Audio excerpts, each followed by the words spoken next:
गैसें जल या अन्य विलायकों में क्या करती हैं, भिन्न भिन्न मात्रा में घुलती हैं। कोई गैस कम मात्रा में घुलती है, कोई गैस क्या करती है, ज्यादा मात्रा में घुलती है। ठीक है, जैसे ऑक्सीजन है वो जल में बहुत कम मात्रा में घुलती है, और ये जल में घुली हुई ऑक्सीजन ही जल में घुली हुई ऑक्सीजन ही जलीय जीवन को क्या रखती है, जीवित रखती है। अब हम गैसों की द्रव्यों में विलेयता के बारे में विचार कर रहे हैं, तो इसके लिए एक टर्म आता है बच्चों, वो क्या होता है, अवशोषण गुणांक। अवशोषण गुणांक।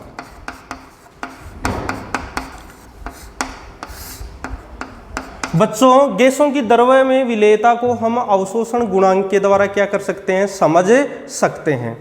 तो बच्चों अवशोषण गुणांक क्या होता है, निश्चित ताप तथा वायुमंडलीय दाब पर किसी विलायक की निश्चित मात्रा यानी इकाई आयतन में उपस्थित गैस का जो एनटीपी पर जो आयतन होता है उसे क्या कहते हैं, अवशोषण गुणांक कहते हैं। दोबारा तो ध्यान बच्चों, निश्चित ताप तथा वायुमंडलीय दाब पर विलायक की निश्चित मात्रा में उपस्थित या जो विलेय गैस का जो एनटीपी पर जो आयतन होता है उसे हम क्या कहते हैं, अवशोषण गुणांक कहते हैं बच्चों। ठीक है, इसको अन्य सरल शब्दों में भी हम क्या कर सकते हैं, व्यक्त कर सकते हैं। तो किसी गैस का ml में आयतन यानी मिलीलीटर में आयतन जो 1 मिलीलीटर जल में क्या हो, उपस्थित हो या घुला हुआ हो, वो उस गैस का क्या कहलाता है, अवशोषण गुणांक कहलाता है। तो अवशोषण गुणांक की मैंने परिभाषा 2 दी है बच्चों। कौन कौन सी परिभाषा है, मैं दोबारा रिपीट करता हूँ। निश्चित ताप तथा वायुमंडलीय दाब पर विलायक की निश्चित मात्रा में विलेय गैस का जो एनटीपी पर जो आयतन होता है मानक ताप और दाब पर, उसे उस गैस का क्या कहते हैं, अवशोषण गुणांक कहते हैं। और दूसरी परिभाषा बच्चों ये है कि किसी गैस का मिलीलीटर में आयतन जो 1 मिलीलीटर जल में घुला हुआ हो, वो उस गैस का क्या कहलाता है, अवशोषण गुणांक कहलाता है। अब बच्चों अवशोषण गुणांक के बारे में हमने समझ लिया। अब हम ये देखेंगे कि गैसों की जो द्रव्यों में जो विलेयता होती है उसको कौन कौन से कारक प्रभावित करते हैं। तो सबसे पहला जो कारक है हमारा वो है गैस की प्रकृति।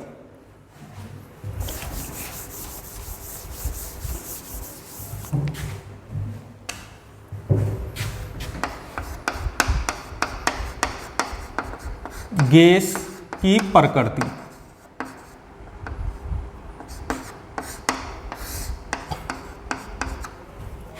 हाँ तो बच्चों गैस की प्रकृति, तो ऐसी गैसें जिनको विलायक में घोलने पर, ठीक है, आयनित हो जाती हैं या विलायक से क्रिया कर लेती हैं, उनकी विलेयता उन गैसों से ज़्यादा होती है जो विलायक से न तो क्रिया करती हैं और न ही विलायक में क्या होती हैं, आयनित होती हैं। फॉर एग्जाम्पल हम बात करें, जैसे HCl है, NH3 है, CO2 है, SO2 है। तो जैसे HCl को हम जल में घोलते हैं तो बच्चों इसका क्या हो जाता है, आयनन हो जाता है। और मैंने आपको ये बताया था कि वह गैस जो विलायक से क्रिया कर लेती है या विलायक में आयनित हो जाती है उसकी विलेयता क्या होती है, अधिक होती है।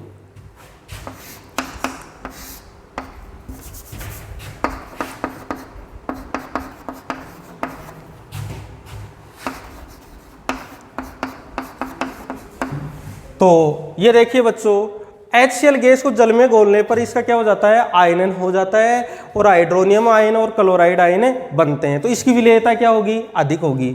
ऐसे ही बच्चों जो अमोनिया गैस है, इसको अगर आप जल में घोलोगे तो पहले तो ये जल से क्रिया करके क्या बनाएगी, अमोनियम हाइड्रोक्साइड बनाएगी। और अमोनियम हाइड्रोक्साइड एक दुर्बल क्षार है जो वापस किस में आयनित होगा, NH4 प्लस और OH माइनस में क्या हो जाएगा, आयनित हो जाएगा। तो इसकी भी विलेयता क्या होगी, अमोनिया गैस की ज़्यादा होगी, क्योंकि ये विलायक से क्या कर रही है बच्चों, क्रिया कर रही है और क्रिया करके अमोनियम हाइड्रोक्साइड बनाती है। और बना हुआ अमोनियम हाइड्रोक्साइड बाद में वापस अल्प आयनित हो जाता है और क्या बनाता है, अमोनियम धनायन और क्या बनाता है, हाइड्रोक्साइड हायन बनाता है। इसी प्रकार CO2 जो गैस है वो जल में क्या होगी, घुलकर कौन सा अम्ल बनाती है, कार्बोनिक अम्ल बनाती है। इसी प्रकार SO2 जो गैस है वो जल में घुलकर सल्फ्यूरस अम्ल बनाती है, H2SO3। तो बच्चों मैंने आपको ये बताया था कि वे गैसें जो विलायक से क्रिया कर लेती हैं या विलायक में आयनित हो जाती है, उनकी विलेयता उन गैसों से अधिक होती है जो विलायक से न तो क्रिया करती है और न ही क्या होती है, आयनित होती है। तो जैसे हमने एग्जाम्पल दिया था HCl का, अमोनिया का, कार्बन डाइऑक्साइड का, सल्फर डाइऑक्साइड का। अब बच्चों हम एक बात देखते हैं कि ऑक्सीजन गैस है वो रक्त में अधिक विलेय होती है, ठीक है ना। ऑक्सीजन गैस है वो रक्त में अधिक विलेय होती है। क्यों होती है, क्या कारण है इसका? इसका कारण ये है कि बच्चों रक्त में जो हीमोग्लोबिन होता है, Hb होता है, उससे ऑक्सीजन गैस क्या कर लेती है, क्रिया कर लेती है। ओके। अब बच्चों जैसे कुछ गैसें होती हैं वो क्या होती हैं कि जल की बजाय जो अन्य विलायक हैं उनमें ज़्यादा घुलती हैं। जैसे ऑक्सीजन है, नाइट्रोजन है, हाइड्रोजन है, ठीक है ना। ये जल की अपेक्षा एथिल एल्कोहल में क्या होती हैं, ज़्यादा घुलती हैं और ये बच्चों क्या होती हैं, हल्की गैसें भी होती हैं। तो ये हो गया गैसों की द्रव्य में विलेयता पर गैस की प्रकृति का क्या हो गया, प्रभाव हो गया। अब अगला है विलायक की प्रकृति। अगला जो फैक्टर है जो गैसों की द्रव्य में विलेयता को क्या करेगा, प्रभावित करेगा, वो क्या है, विलायक। हाँ, तो बच्चों जो दूसरा कारक है जो गैसों की द्रव्य में विलेयता को प्रभावित करेगा वो क्या है बच्चों, विलायक की प्रकृति है। तो बच्चों इसके लिए हमें एक सामान्य बात ये कह सकते हैं कि जो ध्रुवीय जो गैसें होती हैं वो ध्रुवीय विलायकों में क्या होती हैं, अधिक घुलनशील होती हैं, और अध्रुवीय जो गैसें होती हैं वो अध्रुवीय विलायकों में क्या होती हैं, ज़्यादा घुलनशील होती हैं। जैसे बच्चों हम उदाहरण के तौर पर हम बात करें, जैसे HCl गैस है तो यहाँ पर हम दो विलायक की बात करेंगे, एक तो जल की और एक किसकी, बेंजीन की। तो आप जानते हो बच्चों HCl गैस एक प्रकार की ध्रुवीय गैस है और यहाँ पर जो जल है वो ध्रुवीय विलायक है, ध्रुवीय विलायक। और जो बेंजीन है वो हमारा क्या है, अध्रुवीय विलायक है। तो बच्चों मैंने आपको ये बताया था कि ध्रुवीय गैस है वो ध्रुवीय विलायक में अधिक घुलनशील होगी और अध्रुवीय गैस है वो अध्रुवीय विलायक में अधिक घुलनशील होगी। तो जो हमारी HCl गैस है जो ध्रुवीय गैस है वो जल में क्या होगी, अधिक घुलनशील होगी, अधिक घुलनशील। और ये बेंजीन में क्या होगी, कम घुलनशील होगी। क्यों बच्चों, क्योंकि बेंजीन है वो कैसा विलायक है, अध्रुवीय विलायक है। तो आपको ये बात ध्यान में रखनी है कि ध्रुवीय गैस ध्रुवीय विलायक में ज़्यादा घुलनशील और अध्रुवीय गैस अध्रुवीय विलायक में क्या होगी, ज़्यादा घुलनशील होगी। ये दूसरा कारक हो गया। अब हम तीसरे कारक के बारे में बढ़ेंगे जो कि गैसों की द्रव्य में विलेयता को क्या करेगा, प्रभावित करेगा।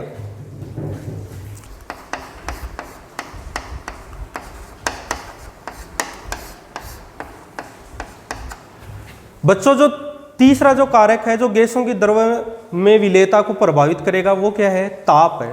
तो बच्चों सामान्य रूप से हम कहें तो ताप बढ़ाने पर गैसों की द्रव्यों में विलेयता क्या हो जाती है, घट जाती है। तापमान बढ़ाने पर गैसों की द्रव्यों में विलेयता क्या हो जाती है, घट जाती है। क्यों घट जाती है, इसका क्या कारण है, ये अभी हम समझने वाले हैं। तो बच्चों ये देखिए आप कि जब किसी गैस या कोई गैस किसी विलायक में घुलती है तो वो द्रव्य गैस अवस्था से द्रव्य परावस्था में विलीन होकर उसमें क्या होती है, उपस्थित होती है। तो ये इसको हम ऐसे समझ सकते हैं कि बच्चों ये देखो कुछ गैस के क्या हैं, अणु हैं। ये क्या है, गैस के अणु या कोई गैस है और ये हमारा यहाँ पर क्या है, कोई द्रव्य है जिसमें ये गैस घुलेगी। तो बच्चों फिलहाल ये जो गैस के अणु हैं इनकी कौन सी अवस्था है, गैसीय अवस्था है। और जब ये इसमें घुलेंगे विलायक में तो ये गैस अवस्था से किस में आएंगे, द्रवावस्था में इनको आना पड़ेगा, यानी ये गैस अवस्था से द्रवावस्था में आएंगे। तो ये प्रक्रम है बच्चों, ये किसके समान माना जा सकता है, संघनन प्रक्रम के समान माना जा सकता है। और इस प्रक्रिया में क्या होगी भाई बच्चों, ऊष्मा उत्सर्जित होगी, यानी ये प्रक्रिया ऊष्माक्षेपी होगी। तो या अन्य शब्दों में हम इसको कहना चाहिए तो बच्चों ऐसे कह सकते हैं कि जब कोई गैस किसी द्रव्य में या जल में घुलती है तो इस दौरान क्या होती है, ऊष्मा उत्सर्जित होती है। क्या होती है, ऊष्मा उत्सर्जित होती है। क्यों, क्योंकि गैस के जो अणु है या जो गैस है वो गैसीय अवस्था से किस में आएगी, द्रवावस्था में आएगी। और इस प्रक्रम को किसके समान माना जा सकता है, संघनन प्रक्रम के समान माना जा सकता है। और ये प्रक्रिया कैसी होती है, ऊष्माक्षेपी होती है। और आपको बच्चों ये भी पता है कि गैसों का द्रवों में घुलना क्या होता है, गतिक साम्य होता है। तो लासातैलीय का जो नियम है उस के अनुसार हम समझना चाहिए तो ये समझ सकते हैं कि ऊष्माक्षेपी प्रक्रम के लिए अगर तापमान हम बढ़ाएंगे तो साम्य कौन सी दिशा में जाएगा, प्रतीप दिशा में जाएगा या पश्चिम दिशा में जाएगा। ठीक है, क्यों, क्योंकि गैस का जो विलयन बनने की जो प्रक्रिया थी वो कैसी थी बच्चों, ऊष्माक्षेपी थी। इस कारण से क्या होगा बच्चों कि तापमान बढ़ाने पर गैसों की द्रव्य में विलेयता क्या हो जाती है, घट जाती है। क्या हो जाती है, घट जाती है। क्यों, क्योंकि गैसों का घुलना ऊष्माक्षेपी प्रक्रम है और ऊष्माक्षेपी प्रक्रम के लिए अगर तापमान बढ़ाएंगे तो क्या हो जाएगा, गैस की विलेयता घट जाएगी। क्यों, क्योंकि जैसे ही ये जो बना हुआ विलयन है इसको हम टेम्परेचर देंगे, टेम्परेचर बढ़ाएंगे या इसको हीट देंगे तो द्रव्य जो विलयन बना हुआ है उसमें उपस्थित जो गैस के अणु हैं उनकी स्थानांतरण गतिज ऊर्जा क्या हो जाएगी, बढ़ जाएगी और वो विलयन से क्या निकलने लग जाएंगे, बाहर निकलने लग जाएंगे। तो सीधा का सीधा जो हमारा अर्थ है कि तापमान बढ़ाने पर गैसों की द्रव्यों में विलेयता क्या हो जाती है, घटे जाती है। अब बच्चों अपवाद की बात करें तो दो गैसें होती हैं, हाइड्रोजन और हीलियम। बच्चों जब ये दोनों गैसें जल में घुलती हैं तो ऊष्मा का क्या होता है, अवशोषण होता है, ऊष्मा का अवशोषण।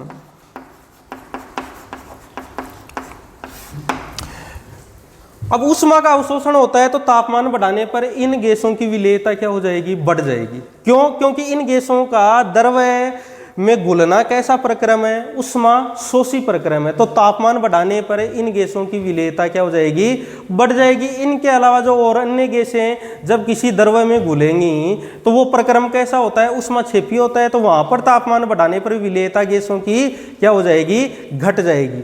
ये तीसरा कारक हो गया ताप, जो गैसों की द्रव्य में विलेयता को क्या करता है, प्रभावित करता है। अब हम अगले कारक की बात करेंगे जो गैसों की द्रव्य में विलेयता को सबसे ज्यादा क्या करता है, प्रभावित करता है। हाँ बच्चों, अब हमें गैसों की जो द्रव्य में विलेयता है उस पर दाब का प्रभाव देखते हैं। तो गैसों की द्रव्य में विलेयता पर दाब का प्रभाव बच्चों सबसे ज्यादा क्या होता है, महत्वपूर्ण होता है। तो आप भी बच्चों ये सवाल करोगे जैसे कि गैसों की जो द्रव्य में विलेयता है उसको दाब अत्यधिक प्रभावित क्यों करता है, क्योंकि बच्चों आप जानते हो गैसों की संपीड्यता क्या होती है, सबसे ज़्यादा होती है। ठीक है ना, क्योंकि गैसों के जो अणु होते हैं उनके मध्य जो अंतराण्विक दूरियां होती हैं वो क्या होती है, सबसे ज़्यादा होती है। तो गैसों की द्रव्य में विलेयता को समझने के लिए हम क्या करते हैं बच्चों, एक प्रयोग करते हैं। हाँ, तो हम दाब का प्रभाव देख रहे थे। तो बच्चों हम इसको ऐसे समझेंगे, पहले आप ये ध्यान रखिए कि गैसों की जो द्रव्यों में विलेयता होती है वो दाब बढ़ाने पर क्या हो जाती है, बढ़ जाती है। गैसों की द्रव्यों में विलेयता दाब बढ़ाने पर क्या हो जाती है, बढ़ जाती है। इसके लिए हमें एक प्रयोग पर क्या करते हैं, विचार करते हैं। हम एक बीकर लेते हैं और बीकर में हम क्या, जल लेते हैं और इसके ऊपर कोई गैस है और उस पर कुछ दाब हम क्या करते हैं, आरोपित करते हैं। ये यहाँ पर वेट है, ठीक है। तो ये जो एक तंत्र बना हुआ है ये एक निश्चित ताप और दाब पर बना हुआ है। दाब P है और टेम्परेचर क्या है, T है। तो इस स्थिति में ये निकाय क्या है भाई, है गतिक साम्य की स्थिति में। दाब P और ताप T पर ये क्या है, गतिक साम्य की स्थिति में है। यानी इस स्थिति में क्या है बच्चों, गैस के अणुओं के विलयन में जाने और उससे बाहर निकलने की जो दर है वो क्या है, समान है। इस कारण से ये जो यहाँ पर विलियन बना हुआ है वो क्या है, गतिक साम्य में। अब बच्चों हम क्या करते हैं, गैस का कुछ आयतन संपीड़ित करके गैस का दाब बढ़ाते हैं। गैस का आयतन संपीड़ित करके गैस का क्या करते हैं, दाब बढ़ाते हैं, जो किस पर आरोपित होता है, ये जो बना हुआ विलियन है पहले से इस पर क्या होता है, आरोपित होता है। तो इससे क्या होगा, प्रति इकाई आयतन में बच्चों क्या हो जाएगा, गैसीय कणों की संख्या क्या हो जाएगी, बढ़ जाएगी। जिससे क्या होगा बच्चों, गैस के कणों के विलियन में प्रवेश करने के लिए विलियन से टकराने की दर क्या हो जाएगी, बढ़ जाएगी। ठीक है, ये स्थिति तब तक चलती रहेगी जब तक कि नया कोई गतिक साम्य स्थापित नहीं हो जाए। तो बच्चों यहाँ पर भी एक स्थिति ऐसी आ जाएगी जब विलियन में गैस के अणुओं के प्रवेश करने की दर विलियन से बाहर निकलने की दर के क्या हो जाएगी, क्या हो जाएगी बच्चों, बराबर हो जाएगी। तो बच्चों ये हमारी फर्स्ट कंडीशन है और ये दूसरी कंडीशन है। बच्चों पहली स्थिति में गैस का दाब विलियन पर क्या है, कम है। ठीक है, तो गैस की विलेयता भी क्या है, कम है। अब दूसरी स्थिति में हम क्या करते हैं, गैस का दाब बढ़ा देते हैं। कैसे, विलियन को संपीड़ित करके। तो इस स्थिति में जो विलेयशील गैस की मात्रा है वो प्रथम स्थिति की तुलना में क्या हो जाती है, बढ़ जाती है। ठीक है, इससे बच्चों क्या निष्कर्ष निकलता है, इससे बच्चों ये निष्कर्ष निकलता है कि गैस की विलेयता दाब बढ़ाने पर क्या हो जाती है, बढ़ जाती है। अगर किसी विलियन में गैस का दाब हम पहले की तुलना में ज़्यादा करते जाते हैं, वैसे वैसे ही गैस की द्रव्य में विलेयता क्या होती जाती है, बढ़ती चली जाती है। अब बच्चों सबसे पहले गैसों की विलेयता और दाब के मध्य जो मात्रात्मक जो संबंध था वो किसने दिया था, हेनरी नामक के वैज्ञानिक ने दिया था। तो इसको हम क्या कह सकते हैं, हेनरी का नियम भी कह सकते हैं। तो अभी हम पढ़ने वाले हैं बच्चों हेनरी का नियम। लेकिन उससे पहले बच्चों आपको एक बात तो सामान्य रूप से आपको ध्यान रखनी है कि गैसों की विलेयता दाब बढ़ाने पर क्या होती है, बढ़ती है। अब इसको हम सिस्टेमेटिक रूप से समझेंगे हेनरी के नियम के अनुसार। हाँ बच्चों, हेनरी क्या कहता है कि किसी गैस की द्रव्य में विलेयता उस गैस के दाब के क्या होती है, समानुपाती होती है। ठीक है, क्या कहता है हेनरी कि किसी गैस की किसी द्रव्य में विलेयता किसके समानुपाती होती है, गैस के दाब के समानुपाती होती है। मतलब गैस का जैसे जैसे दाब विलियन पर बढ़ता जाएगा वैसे वैसे विलियन में विलेयशील गैस की मात्रा क्या होती जाएगी, बढ़ती जाएगी। यानी विलियन में गैस का मोल अंश क्या होता जाएगा, बढ़ता जाएगा। अब डाल्टन के अनुसार बात करें तो डाल्टन क्या कहता है कि किसी विलियन में गैस की घुलनशील जो मात्रा होती है या गैस की जो विलेयता होती है वो गैस के आंशिक दाब पर निर्भर करती है। अब डाल्टन क्या कहता है कि किसी गैस जब किसी द्रव्य में घुलती है तो उसकी विलेयता को हम किसके द्वारा नापें, तो किसी द्रव्य में गैस की जो विलेयता होती है उसको मोल अंश या मोल प्रभाज के द्वारा माप सकते हैं। किसके द्वारा माप सकते हैं, मोल प्रभाज के द्वारा माप कर सकते हैं। इसके लिए हम एक एग्जाम्पल लेते हैं बच्चों, उसको ध्यान से समझना आप।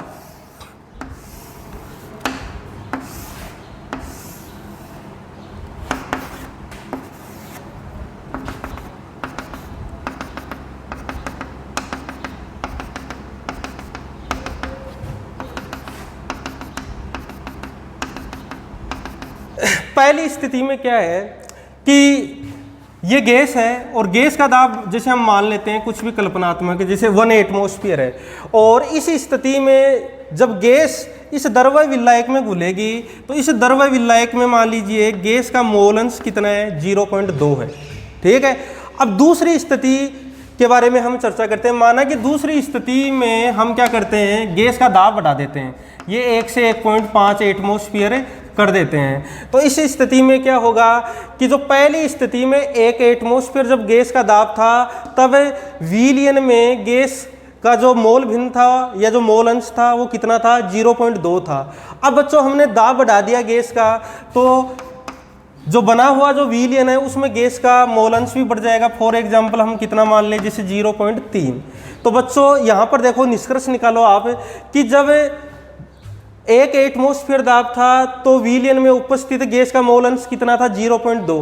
अब हमने दूसरी स्थिति में क्या कर दिया, गैस का दाब बढ़ा दिया, 1 से कितना कर दिया, 1.5 एटमॉस्फेयर कर दिया। तो अब ये जो विलियन है इसमें क्या बढ़ जाएगा, गैस का मोल अंश बढ़ जाएगा। और बच्चों मैंने आपको ये बताया था कि गैस की विलेयता को किससे मापते हैं, विलियन में उपस्थित गैस के मोल अंश से मापते हैं। तो इसका मतलब है कि दाब बढ़ाया तो गैस का विलियन में मोल अंश बढ़ गया। इसका मतलब दाब बढ़ाने पर गैस की द्रव्य में विलेयता क्या हो जाती है, बढ़ जाती है।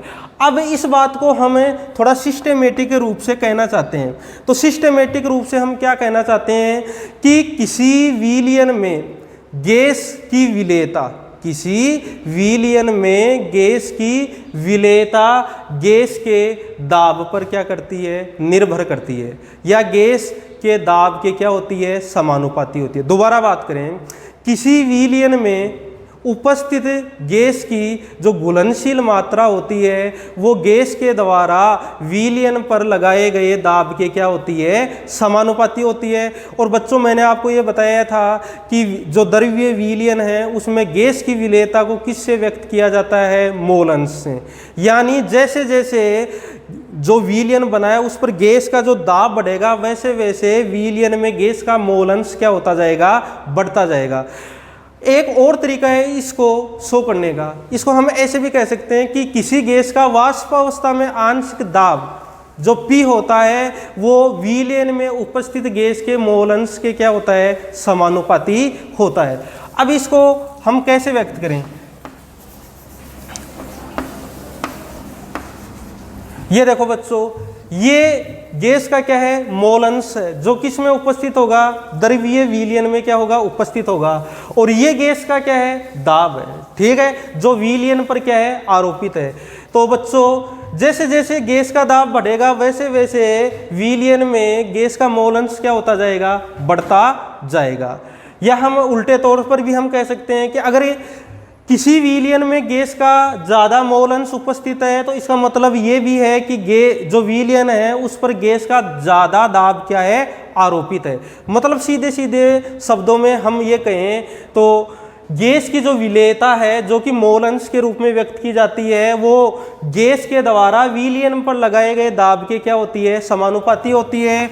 और जब भी ये समानुपाती का हम जब चिन्ह हटाते हैं तो एक क्या आ जाता है, स्थिरांक आ जाता है, ठीक है। यहाँ पर बच्चों ये जो KH, इसको KH भी से भी दर्शा सकते हैं या K के द्वारा भी दर्शा सकते हैं। इसको हम बच्चों हम क्या कहते हैं, हेनरी स्थिरांक कहते हैं। अब बच्चों हेनरी का जो नियम है उसको दूसरे शब्दों में कैसे व्यक्त कर सकते हैं, ठीक है, इसके बारे में हम विचार करते हैं। हाँ तो बच्चों हेनरी का जो नियम है उसको हम दूसरे प्रकार से कैसे व्यक्त कर सकते हैं, तो सुनिए। निश्चित ताप पर किसी विलायक की निश्चित मात्रा यानी इकाई आयतन में उपस्थित जो गैस की जो मात्रा है, ठीक है, वो गैस के द्वारा साम्य अवस्था में लगाए गए दाब के क्या होती है, समानुपाती होती है। दोबारा सुनिए बच्चों, निश्चित ताप पर विलायक की निश्चित मात्रा में यानी इकाई आयतन में उपस्थित गैस की मात्रा या विलयशील गैस की मात्रा साम्य अवस्था में गैस के द्वारा विलियन पर लगाए गए दाब के समानुपाती होती है। बच्चों गैस की मात्रा को हम किसके द्वारा दर्शा रहे हैं, स्मॉल m के द्वारा दर्शा रहे हैं। और गैस जो विलियन पर जो दाब लगा रही है उसको हम किसके द्वारा दर्शा रहे हैं, P के द्वारा दर्शा रहे हैं। तो इसका सीधा अर्थ यह है बच्चों कि जैसे जैसे विलियन पर लगाया जाने वाला गैस का जो दाब है वो बढ़ेगा वैसे वैसे ही विलियन में विलयशील गैस की मात्रा भी क्या होती जाएगी, बढ़ती जाएगी। तो यहाँ पर स्मॉल m क्या है, गैस की मात्रा है, और P क्या है, गैस के द्वारा विलियन पर साम्य अवस्था में लगाया गया दाब है। तो जैसे जैसे गैस का आरोपित दाब विलियन पर बढ़ता जाएगा वैसे वैसे ही विलियन में विलय गैस की मात्रा क्या होती जाएगी, बढ़ती जाएगी। और जब भी ये समानुपाती का चिन्ह हटाएंगे वापस एक क्या आ जाएगा, नियतांक आ जाएगा। ये क्या K क्या है, वापस हेनरी स्थिरांक है। ठीक है, ये बच्चों इसको के द्वारा भी व्यक्त कर सकते हैं या के एच के द्वारा भी व्यक्त कर सकते हैं। तो हेनरी स्थिरांक का मान बच्चों किस किस पर डिपेंड करता है? तो हेनरी स्थिरांक का जो मान है, ताप है, गैस है, वह विलायक की प्रकृति पर निर्भर करता है। हेनरी स्थिरांक के एच या जिसको के द्वारा भी हम व्यक्त करते हैं या प्रदर्शित करते हैं, वो किस किस पर डिपेंड करेगा, उसकी वैल्यू किस किस पर डिपेंड करेगी? एक तो ताप पर, एक गैस और विलायक की प्रकृति पर निर्भर करेगी। अब बच्चों मैंने आपको शुरू में एक बात बताई थी कि किसी द्रव्य में गैस की विलेयता को हम किसके द्वारा व्यक्त करते हैं? मोल अंश के द्वारा व्यक्त करते हैं। तो ये बात मैं क्यों बता रहा हूँ? ये बात इसलिए बता रहा हूँ बच्चों कि जब किसी विलायक के संपर्क में एक से ज्यादा गैसें आती हैं,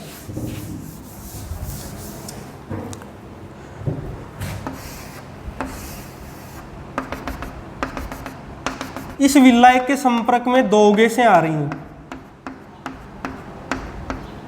ठीक है, एक गैस है ए और दूसरी गैस है बी है, जिसे सिंपल नोटेशन के लिए ए और बी कह दिया। अब ये जो विलयन के ऊपर जो गैस है, माना कि ए और बी के हैं, घुली हुई है किसमें? जल में, और ये जो गैस हैं ए और बी कुल दाब दोनों मिलकर कितना आरोपित कर रही हैं? 10 एटमॉस्फेयर दाब क्या कर रही हैं? आरोपित कर रही हैं। 10 एटमॉस्फेयर दाब में से जो ए गैस है उसका आंशिक दाब कितना है? जैसे 6 एटमॉस्फेयर है, और जो बी गैस है उसका आंशिक दाब बच्चों कितना है? 4 एटमॉस्फेयर है, ठीक है। ये 10 एटमॉस्फेयर जो टोटल दाब बन रहा है उसमें ए गैस का आंशिक दाब कितना है? 6 एटमॉस्फेयर है मान लेते हैं जैसे हमें, और बी गैस का कितना है? जैसे 4 एटमॉस्फेयर है, ठीक है। तो अब बच्चों आप ये सोचना कि कौन सी गैस का मोल अंश विलयन में ज़्यादा होगा, ए का होगा और बी का होगा। तो इसके लिए आप एक बात सुनिए, इसके लिए क्या बात है, जैसे मैं कह रहा हूँ कि जब किसी विलायक के संपर्क में एक से अधिक गैसें आती हैं तो प्रत्येक गैस के घुलने की मात्रा उस गैस के आंशिक दाब पर क्या करती है? निर्भर करती है। दोबारा सुनो बच्चों, जब किसी विलायक के संपर्क में एक से ज़्यादा गैसें आती हैं तो प्रत्येक गैस के घुलने की मात्रा गैस के आंशिक दाब के क्या होती है? समानुपाती होती है या उस पर निर्भर करती है। तो देखो बच्चों, हमारी ए और बी दो गैसें थी जो टोटल मिलकर कितना दाब बना रही थी? 10 एटमॉस्फेयर। किस पर? विलयन पर। उसमें से ए गैस का आंशिक दाब कितना था? 6 एटमॉस्फेयर, और बी गैस का आंशिक दाब कितना था? 4 एटमॉस्फेयर था, ठीक है। अब माना कि हम विलयन में उपस्थित ए गैस का जो मोल अंश है उसको किसके द्वारा दर्शाएंगे? एक अक्स ए के द्वारा, और विलयन में उपस्थित जो बी गैस है उसका जो मोल अंश है वो किसके द्वारा दर्शाएंगे? बी के द्वारा। अब चूंकि ए गैस का आंशिक दाब क्या था? ज़्यादा था, और बी गैस का आंशिक दाब क्या था? कम था।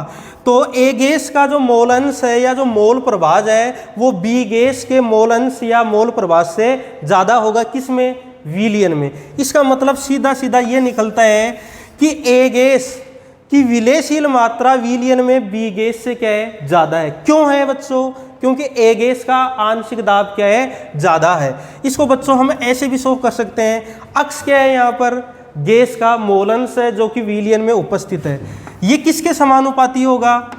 गैस के आंशिक दाब के समानुपाती होगा। यहाँ पर P1 क्या है? गैस का आंशिक दाब है, और अक्स क्या है? विलयन में उपस्थित गैस का आंशिक दाब है।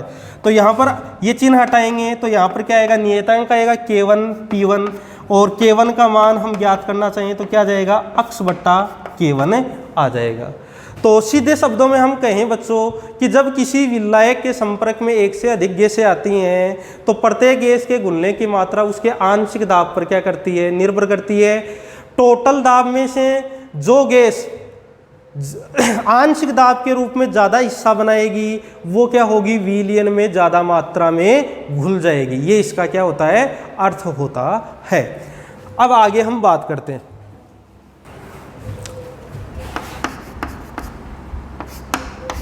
हाँ बच्चों, यहाँ पर KH हेनरी स्थिरांक है। समान ताप पर भिन्न भिन्न गैसों के लिए हेनरी स्थिरांक का मान क्या होता है? भिन्न भिन्न होता है। समान ताप पर भिन्न भिन्न गैसों के लिए हेनरी स्थिरांक का मान क्या होता है? भिन्न भिन्न होता है। यानी भिन्न भिन्न गैसें किसी दिए गए विलायक में अपनी प्रकृति के अनुसार कम या ज़्यादा मात्रा में क्या होती है? घुलती है। तो इसका सीधा अर्थ बच्चों ये निकला कि जो हेनरी स्थिरांक है उसका मान गैस की प्रकृति पर निर्भर करता है। किस पर निर्भर करता है? गैस की प्रकृति पर निर्भर करता है। दूसरी बात बच्चों, मैंने आपको ये बताया था कि अगर हम तापमान बढ़ा दें तो गैसों की दरों में विलेयता क्या हो जाती है? कम हो जाती है। अब इसको हेनरी स्थिरांक के द्वारा हम समझते हैं। बच्चों, तापमान बढ़ाने पर KH का मान बढ़ जाता है। तापमान बढ़ाने पर KH का मान बढ़ जाता है।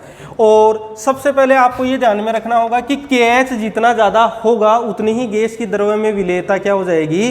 कम हो जाएगी। तो तापमान बढ़ा देंगे तो KH बढ़ जाएगा, और KH बढ़ जाएगा तो गैस की द्रव्य में विलेयता क्या हो जाएगी? कम हो जाएगी।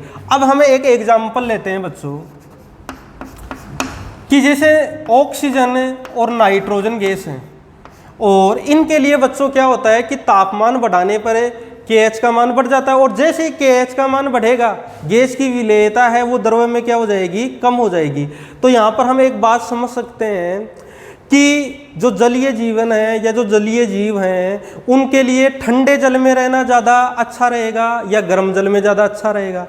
तो बच्चों ये देखो, यहाँ से देखो ध्यान, अगर हम तापमान कम करेंगे तो KH का मान भी क्या हो जाएगा? घट जाएगा, जिससे जल में उपस्थित ऑक्सीजन गैस की मात्रा क्या हो जाएगी? बढ़ जाएगी। और ऑक्सीजन की मात्रा बढ़ जाएगी तो उसमें जलीय जीवन आसानी से जीवित रह सकता है। और बच्चों मैंने ये बताया था कि तापमान बढ़ाएंगे तो KH का मान बढ़ जाएगा, हेनरी स्थिरांक का, और KH का मान बढ़ जाएगा तो जल में घुलनशील ऑक्सीजन की मात्रा क्या हो जाएगी?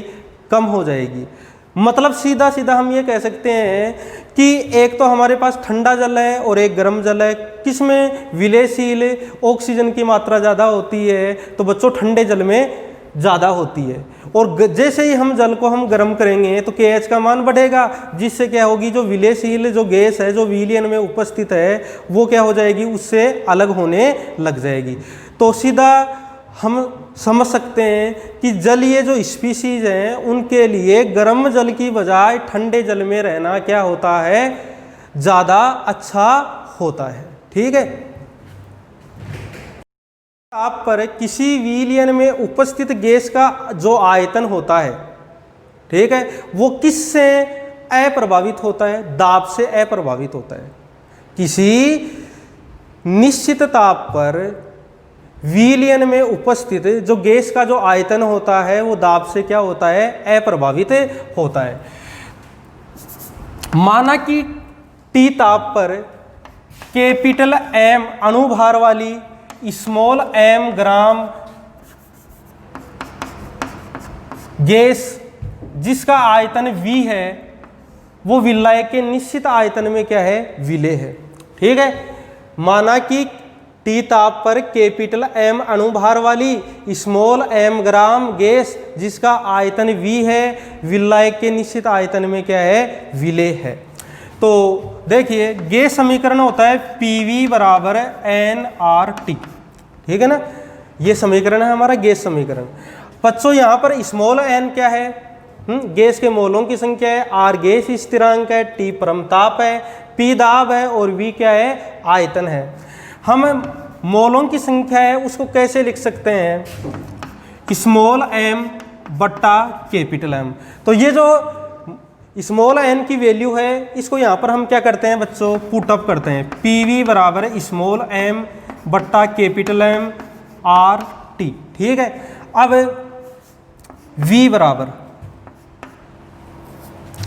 RT बट्टा कैपिटल M, स्मॉल m के नीचे क्या आ जाएगा? P आ जाएगा। अब देखिए बच्चों निश्चित ताप पर हमने क्या देखा था? ये देखो R गैस स्थिरांक है, ये तापमान है और ये अणुभार है, तो इसका मान तो पहले से ही क्या है? निश्चित है। और हमने हेनरी का जो नियम था M Kp, ठीक है, ये निश्चित ताप पर एक संबंध था। ये संबंध किस पर था? एक निश्चित ताप पर था। तो निश्चित ताप पर ये संबंध था, तो K किसके बराबर था? m/p के बराबर था। तो यहाँ पर हमने देखा है कि K जो स्थिरांक है वो किसके इक्वल है? m/p के है, और स्थिरांक है तो इसका मान क्या है? निश्चित है। अब यहाँ पर देखिए बच्चों, ये हमारी डेफिनेट वैल्यू है m। अब m बट्टा जो p आ रहा है, इसके बारे में हमने देखा था कि निश्चित ताप पर इसका मान क्या होगा? निश्चित होगा। तो यहाँ पर v भी क्या हो जाएगा? स्थिरांक हो जाएगा, क्योंकि इन इधर जो वैल्यू आ रही है इनका सभी का मान, इसका मान तो पहले से ही निश्चित है, और स्थिर ताप पर m/p का मान भी क्या हो जाएगा? निश्चित हो जाएगा। तो इस कारण से जो आयतन है उसका मान भी क्या होगा? स्थिरांक के बराबर होगा। तो मैंने जो नियम बताया था वो क्या बताया था कि स्थिर ताप पर किसी विलायक की निश्चित मात्रा में उपस्थित जो गैस का जो आयतन होता है वो क्या होता है? दाब से क्या होता है? अप्रभावित होता है। क्यों होता है ये आयतन? क्योंकि ये यहाँ पर हमने इस नियम के अनुसार देखा क्या आ रहा है?